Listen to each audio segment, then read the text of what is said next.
In this video, I am going to explain about disk scheduling, or we can call it as input output scheduling. We can call it as input output scheduling. So after that, I'll explain introduction to the disk scheduling algorithm. Okay. So before explaining disk scheduling, I'll give some points about hard disk structure. Then you can understand this concept very easily. So I'll give some points about the hard disk. We know that in the hard disk we have many platters. This is platter 1, this is platter 2. Okay. So these platters have many circular shaped tracks. So if you observe, so this is a circular shape, right? So this is also a circular shape. So plotter has a plotter has many circular shaped tracks. So this is called one track, this is another track, and this is another track. So we may have thousands of tracks on the plotter. Here also, in this plotter also we have many circular shaped tracks. Okay, so this is a track. We can call it as an inner track and we can call it as a outer track. So like that we may be having many tracks in between these two tracks. We can have thousands of tracks on the plotter. Okay, so now again if you observe, each track, this is inner track, this is outer track, right? Each track is again divided into different parts called sectors. Okay, so if you observe, this is one part, right? So this is one part, right? This is another part, right? So each track is divided into different parts called as sectors. Fine. Then here this is called the arm. Okay, this is also called the arm, and this is called the read or write head. We can call it as read or write head. Okay, so here read or write head is placed.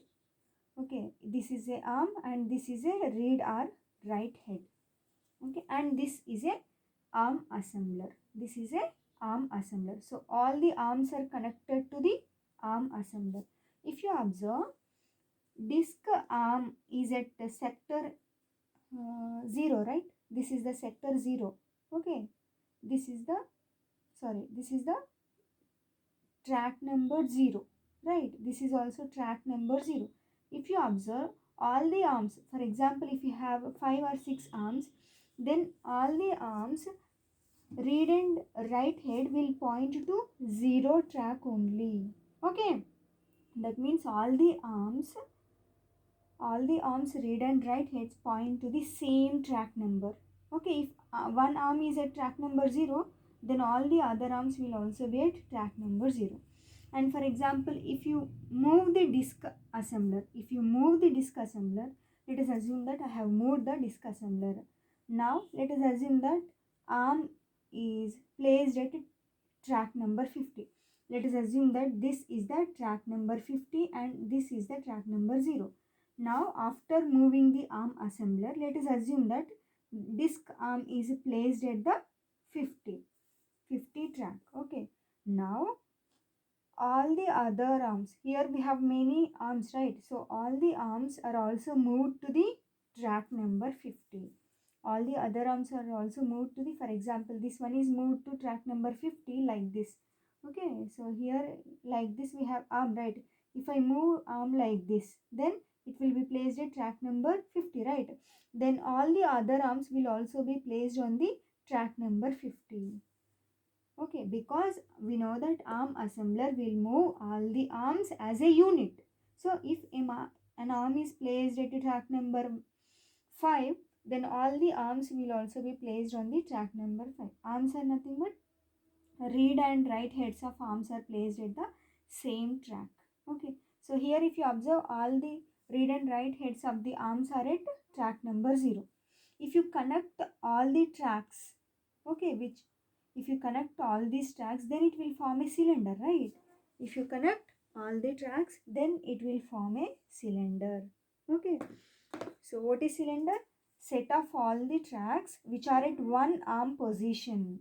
Okay, now all the inner tracks are at one arm position, right? So we can call it as a cylinder. Okay, if you place all the read or write head at 20, track number 20, let us assume that this is the track number 20, and all the arm read and write heads are placed at track number 20. Now if you connect all these tracks, if you connect all these tracks which are at one arm position, then we will get another cylinder, right? So this is the cylinder. Let us assume that now read or write head is at this location, then read or write is at this location. Okay, if you connect all the arms which are at one arm position, okay, then we can call it as a cylinder. Okay, so these are the points you should remember. Okay, fine. Now we know that if you want to store anything into the computer system, then we use hard disk, right? For permanent, we use hard disk as a permanent storage. Fine. Now let us assume that I have two processes P1 and P2. Now I want to store these processes into the hard disk. We know that allocating the memory space for the processes is the responsibility of the operating system. Let us assume that operating system has chosen this sector, to store the process P1. Okay, and let us assume that operating system has chosen this sector to store the process P2. Okay, that means here we are trying to write something into the disk, right?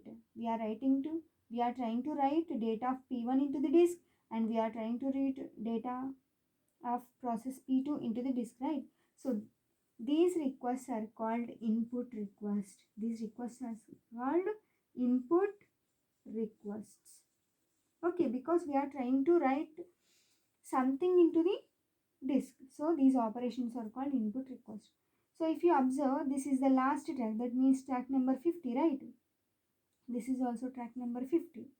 Okay, if you connect all the tracks which are at one arm location, then those form a cylinder, right? That means here operating system tries to write data into the cylinder 50, right? So there is an input request for cylinder 50 and another request is for cylinder 50 only. Okay, because this is also belongs to this track, also belongs to cylinder number 50. Okay, these are called the input request. And let us assume that P1 and P2 data is stored successfully in the hard disk. Now CPU wants to execute this data. In order to execute this data, first we need to access this data, right? First CPU has to access this data, but CPU cannot access this data directly. So this data should be moved from secondary memory to the primary memory. That means we need to store this data into the primary memory now.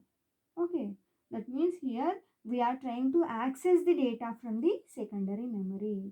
Okay, so these requests are called output requests. These requests are called output requests because here we are trying to read something from the disk. We are trying to access something from the disk. So it is called output.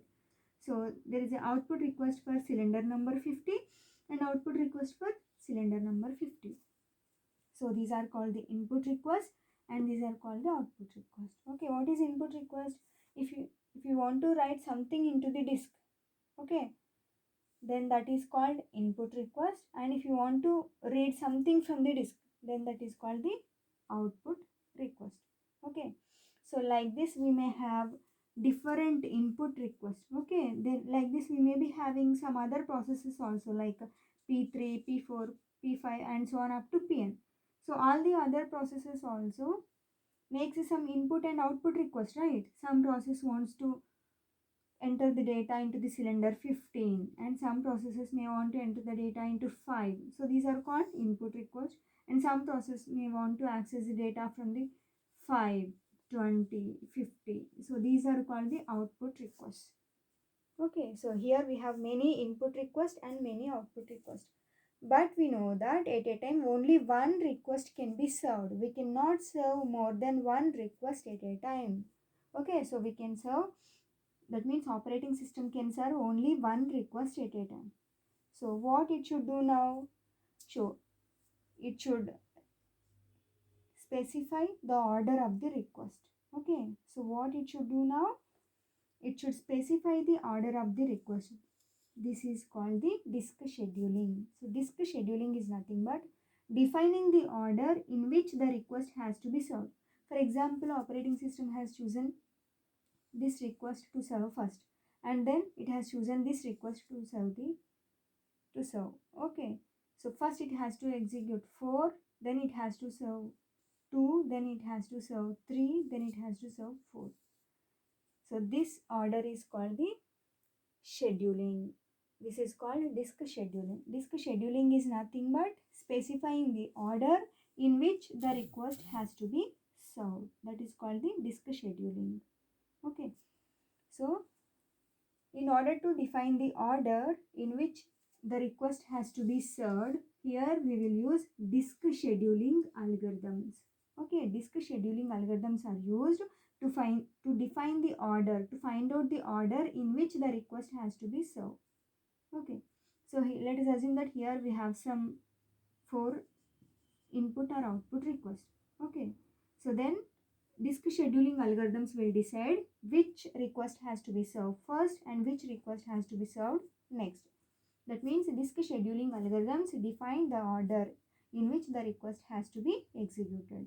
We have many disk scheduling algorithms. Okay, many disk scheduling algorithms gives many orders, many different orders for this input or output request. Okay, among these orders we should choose the best one. So in order to choose the best algorithm, disk scheduling algorithms, we should remember some points. Okay.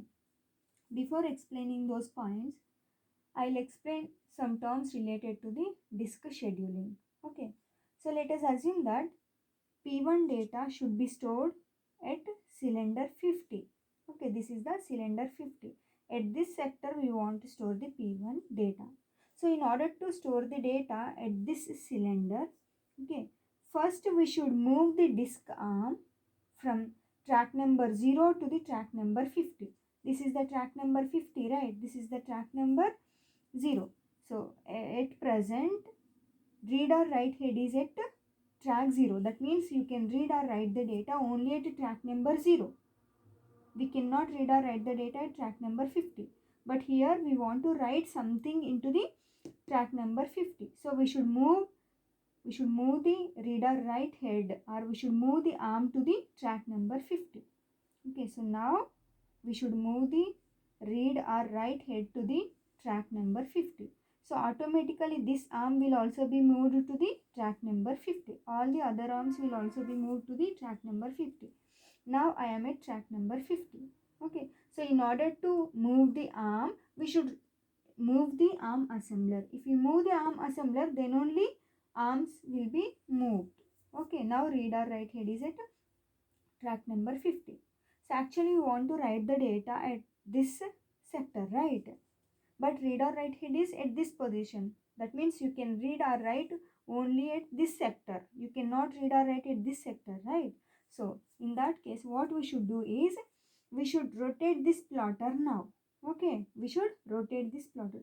This is called spindle. Okay, we should rotate this spindle. Sorry, we should rotate this spindle. Okay, if you rotate this spindle, then this sector will be slowly moved to this position. Now this sector will be moved to this location. Now if you observe, read or write head and the desired sector are placed only at one place. Now we can read or write the data into this sector. Okay, so now if you observe, in order to read or write the data into the disk, first we should move the arm assembler to the desired cylinder, right? So the time taken to move the arm from one cylinder to other cylinder is known as the seek time. And the time taken to rotate this spindle, to move the desired sector under the read or write head is known as the rotational latency. And once desired sector and read and write head are at one location, now you can transfer the data to the primary memory, right? The time taken to transfer the data is known as transfer time. Okay. If you want to read or write the data into the disk, then you need seek time, rotational latency plus transfer time. These three times together is called the disk access time. It is called the disk access time. For example, let us assume that at this particular time you are serving this request. Then how much time it will require? Seek time plus rotational latency plus transfer time. Okay. So at this moment, all the other requests are waiting, right? Okay. So that time is called the disk delay queuing. That waiting time is called the disk delay queuing. If you add disk delay queuing to the disk access time, then we can call it as a disk response time. Okay, waiting time plus disk access time together is called the disk response time. Okay, so this is the introduction to the disk scheduling and disk scheduling algorithms. Okay.